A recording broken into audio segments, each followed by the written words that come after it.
የሞትኩ ሴት ነኝ ታውቃለህ።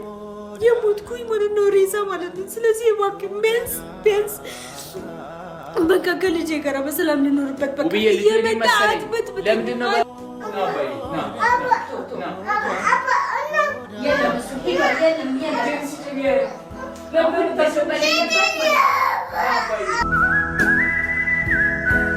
ናሂ ግን እውነቴን ነው። በዚህ ሰሞንማ እየጎደለ ወይም መከተብ ያለብኝ ክትባት አለ ብዬ አስባለሁ።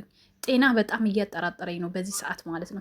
ሰላም እንዴት ናችሁ? ውድና የተከበራችሁ በመላው ዓለም የምትገኙ ኢትዮጵያውያን እንዲሁም ኤርትራውያን ቻኔ ቤተሰቦች እንዴት ናችሁ? ደህና ናቸው? ያለውን እግዚአብሔር ይመስገን ደህና ነኝ። በያላችሁበት ሰላም፣ ፍቅር፣ ጤና አመኝላችኋለሁ። ፈጣሪ አምላክ ሀገራችንን ሰላም እንዲያደርግልን፣ ህዝባችን እንዲጠብቅልን ሁላችንም በየሃይማኖታችን እንጸልይ እያልኩኝ ይህን ቪዲዮ ስትጀምሩ እንደተለመደው ላይክ፣ ሼር፣ ሰብስክራይብ በማድረግ ሰብስክራይብ ስታደርጉ የደወል ምልክቱን በመጫን ቤተሰብ ትሆኑ ዘንድ በአክብሮት እየጋበዝኩ የተሰማችሁን ሀሳብ አስተያየት በኮሜንት እንድሰጡኝ እያልኩኝ ዛሬ በጣም የባሰ በጣም ውስጤን የነካኝ ነገር ነው እየሆነ ወይም እየተደረገ ያለው ማለት ነው በናሂና በውብዬ ቤት ማለት ነው።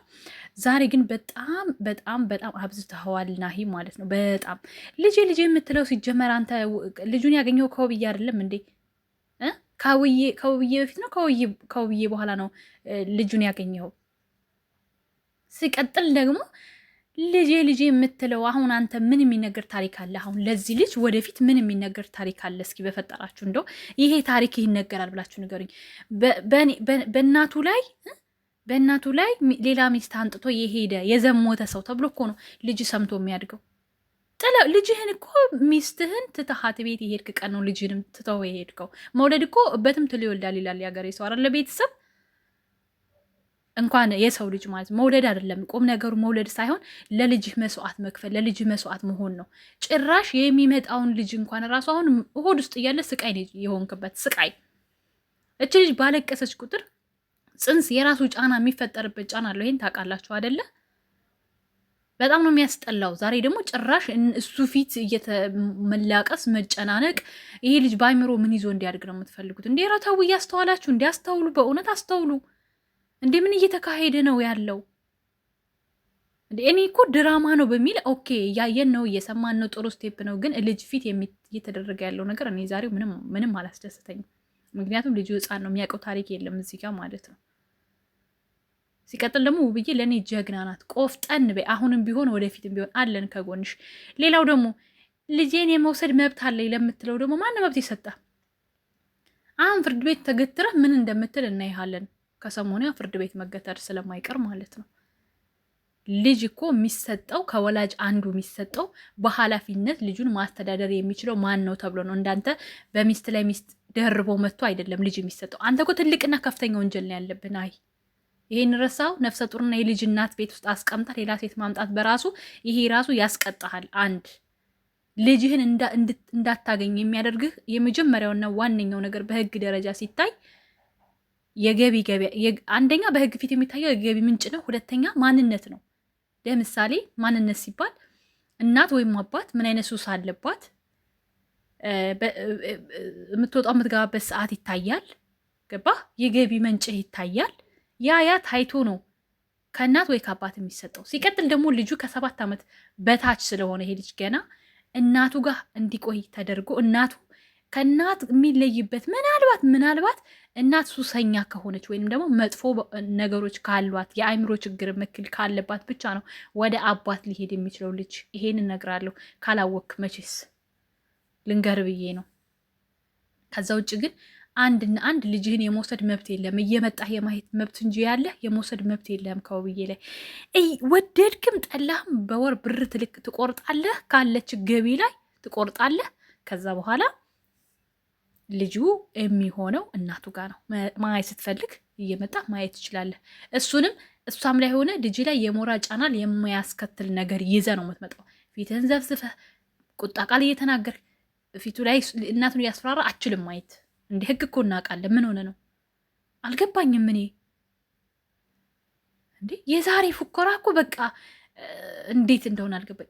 ገና ደግሞ ማለት ነው ገና ዩቲዩብ ቻናሉ እሱ ራሱ አንድ ጭቅጭቅ ነው።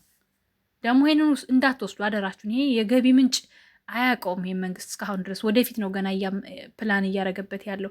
ትልቁ የገቢ ምንጭ ዩቲዩብ ለብዙዎች ያው እንደኛ አይነቱ ድቃቂ ቻናል ያለው ሳይሆን ደህና ቻናል ያለው ሰው ትልቁ ገቢ የሚባለው የዩቲዩብ ገቢ በኢትዮጵያ ከፍተኛ ስራ አላቸው የሚባሉ ደሞዝተኞች የማያገኙት ደሞዝ ነው። እና ወስደህ ደግሞ እሱን አንጥፈህ ሜዳ ላይ ሌላ ችግር እንዳትሆንብን። እኛም ትናንሽ ጥቃቅና አነስተኛም ዩቲዩበር ተደራጅቶ ቀረጥና ግብር ክፈሉ እንዳንባል በአመት አንድ የማይከፍልን ሰዎች ሁሉ ጭምር ማለት ነው። ስለዚህ ይሄንን እንዳታነሱ። ይሄን በቤተሰብ ጨርሱ። የዩቲዩብን ነገር በቤተሰብ ጨርሱ። ወይ ሸጣችሁ ትካፈለቷላችሁ፣ ወይ ደግሞ ለእሷ ትሰጣለህ፣ ወይ ደግሞ ሁለታችሁም ጋር ሰንሱ ይቀመጣል። እንደዛ አድርጋችሁ ትጠቀሙበታላችሁ። ገና በሱም ጭቅጭቅ እንደምታነሳ ስለማቅ ነው። ግን እዛ ደራህን ንብረት ብለህ እንዳቆጥረው ለማለት ፈልጌ ነው። ወደ ፍርድ ቤት እንዳታደርስ፣ ዩቲዩብን እንዳታነሱ። የቤት እቃ ምናምን ብቻ አንሱ። አለበለዛ ችግር ነው የሚሆነው። ዩቲዩብን ካሳወቃችሁ ሌላ ጣጣ መጣችሁ ማለት ነው። የኢትዮጵያ ዩቲዩበር ተንጨርጭሮ ሞተ ማለት ነው፣ ግብር ከፋይ ከሆነ። ግን እኔ ማለት ነው ጉብዬ ላይ ያየሁበት ቆራጥነት ጀግና፣ የምር ጀግና። እንዴ እዛ አንገቱን ነው የምለውን ይዛው አይጣል ነው እንደው አይጣል ነው እናንተ አይጣል ነው እንደው በዚህ ዘመን እኮ ማለት ነው ሴቶም ወንዱም አይታመን። ይሄ እንደውም በይፋ ነው ስትመጣ ጎትቶ ያሳመነው። ሲጀመር አሉ አይደል እንዴ ውስጥ ለውስጥ ስንት ነገር የሚያደርጉ ስንት ነገር የሚሰሩ። ቁርጧን አውቃ መቀመጧ ራሱ ይሻላል እንደው ያችን የሚችንም ይዞ እያጫወታ ለመቆየቱ ራሱ።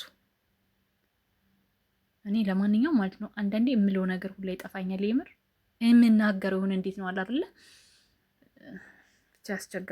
አስቸጋሪ ነው። ዞሮ ዞሮ እነ ፍሬዬም ጋር የተለቀቀ ፍሬ ዳጊቹ ስራ ላይ የተለቀቀ ነገር አለ። እሱንም በደንብ ከልቤ አይቼ ነገ ቪዲዮ ሰራበታለሁ ብዬ አስባለሁ። የተሰማኝን ያየሁትን ነገር በዚህ አጋጣሚ ፍሬዬ የኔ ባለሙያ ማለት ነው አርአያዎቼ እናንተንና ነው ብዬና የነበረ መቃናበት ትዳር አይ የሰው አይን የገባበት ነገር አይ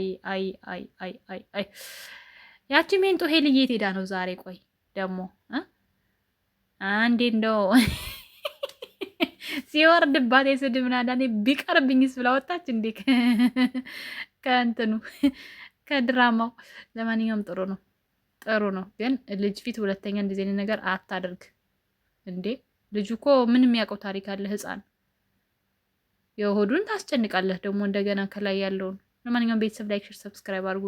እናንተም ደግሞ የተሰማችሁን ነገር ሀሳብ ማስቀመጥ ትችላላችሁ በቪዲዮ በኮሜንት። እውነት በጣም ነው የተናደድኩኝ ያለሁት ማለት ነው። በዚህ አጋጣሚ ሰው ነኝ መቼም ቸኩላለሁ፣ የሀሳቤን ቶሎ እሻለሁ። አንዳንዴማ በቃ ረስቶኛል እላለሁኝ እኔን ትቶኛል